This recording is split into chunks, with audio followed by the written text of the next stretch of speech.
Oops. Thorns. They are painful. But is it possible that God allows it for something wonderful in our lives?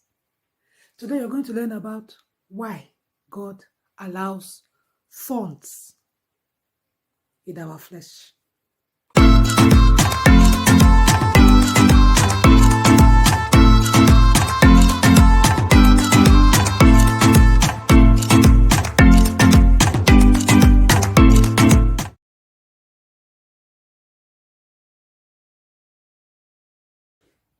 Hi guys, is there something in your life that is irritating you?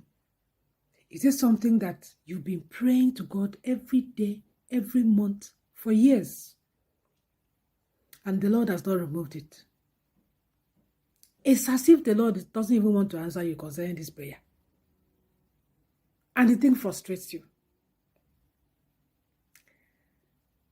Welcome to Christianity 247. Today, I'm going to show you how to live with a thorn in your flesh.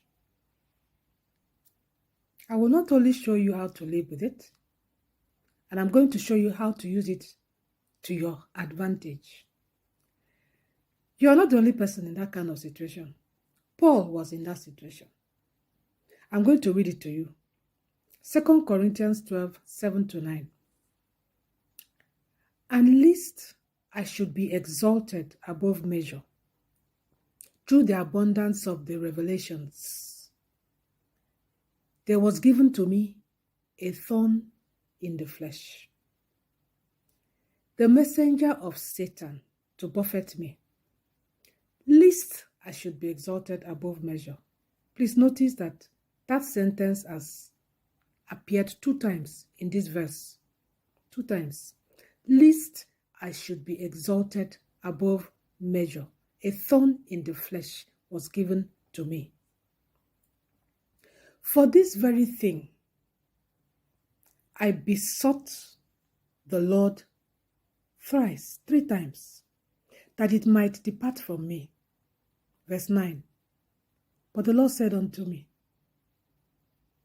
my grace is sufficient for thee, for my strength is made perfect in weakness. What is a thorn in the flesh? Or what is a thorn?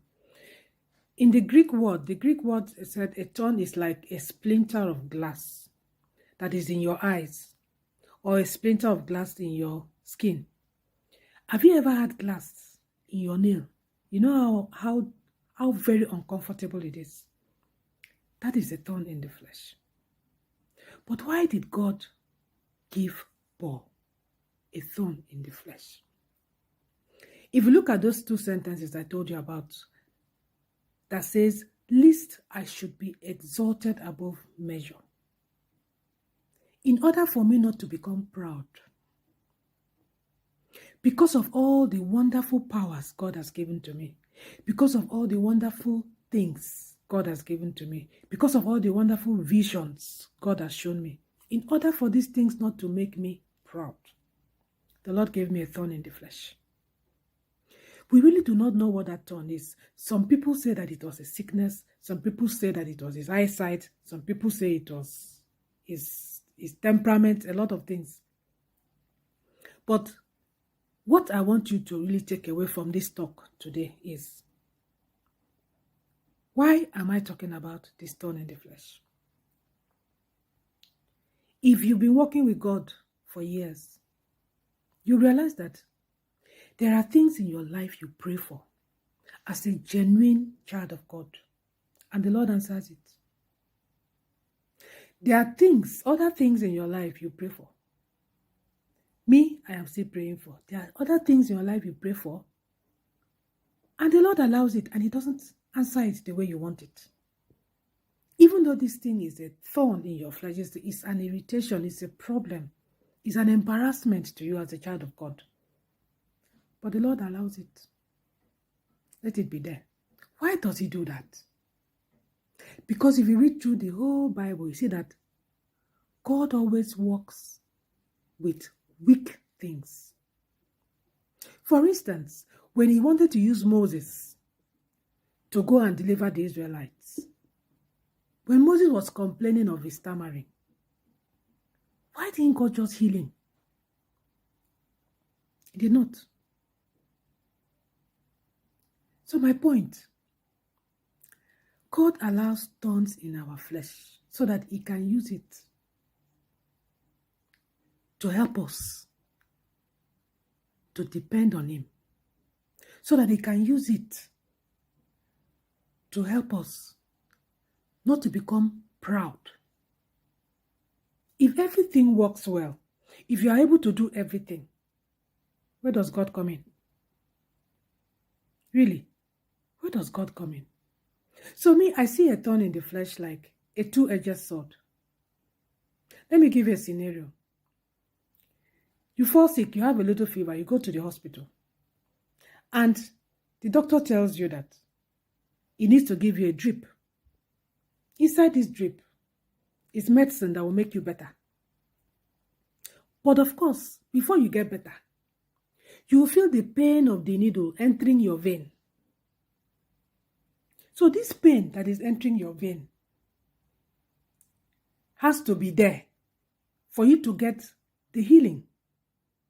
In which case, there is a pain, but the pain brings about a healing. God allows thorns so that his strength may be made perfect. God allows something in your life that you cannot do, something that even you've done everything, it is still there, so that his own strength will be made perfect in that very weakness that you have. How do you know that a thorn is from God? If you've been working with God for years,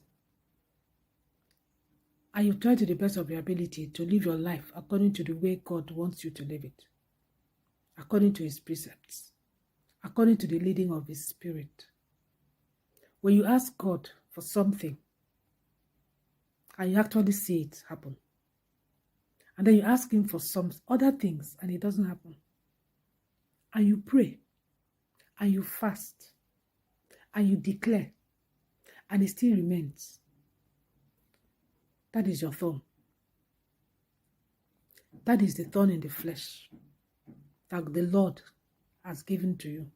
But the most important thing is, how do you live with this thorn in the flesh so that it can accomplish the reason for which God allowed it there?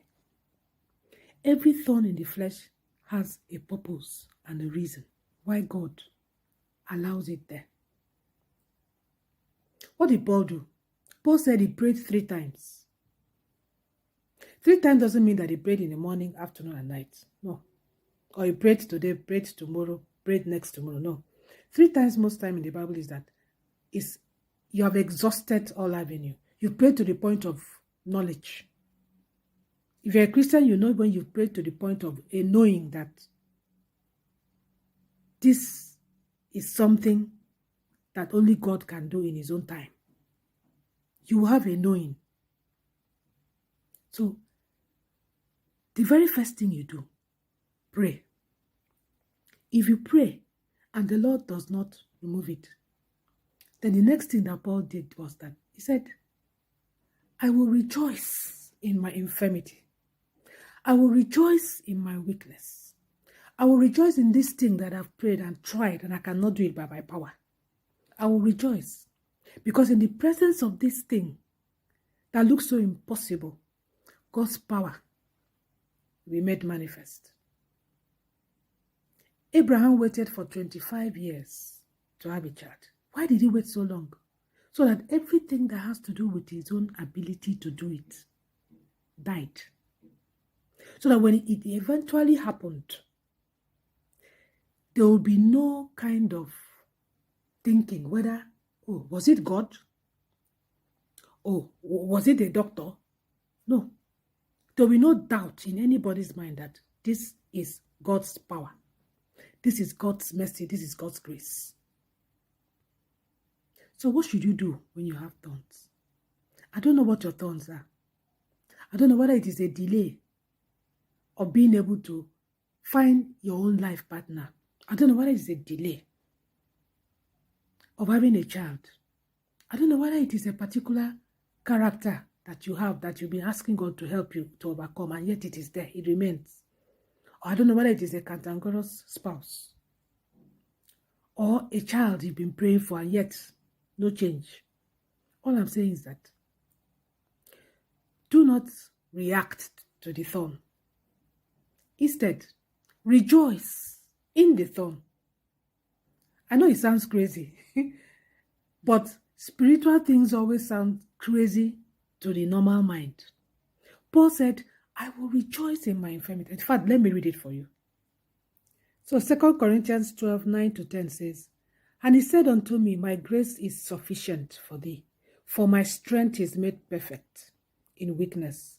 Most gladly, therefore, will I rather glory in my infirmities, that the power of Christ may rest upon me. Therefore, I take pleasure in infirmities. It's in the Bible. I rejoice that I cannot do this thing. I rejoice that I have tried to my own ability and power, that this thing is there. I rejoice because it shows that God's power is going to be made manifest through this infirmity. Therefore, I take pleasure in infirmities, in reproaches, in necessities, in persecutions, in distresses for Christ's sake.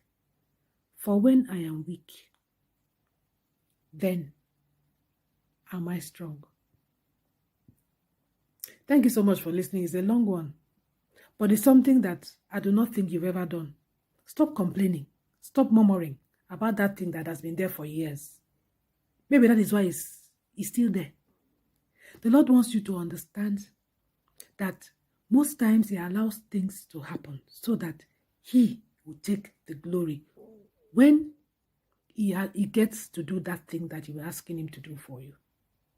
So from today, rejoice in your infirmities. Give thanks to God so that His power may be made perfect in your weakness. See you next time on Christianity 247.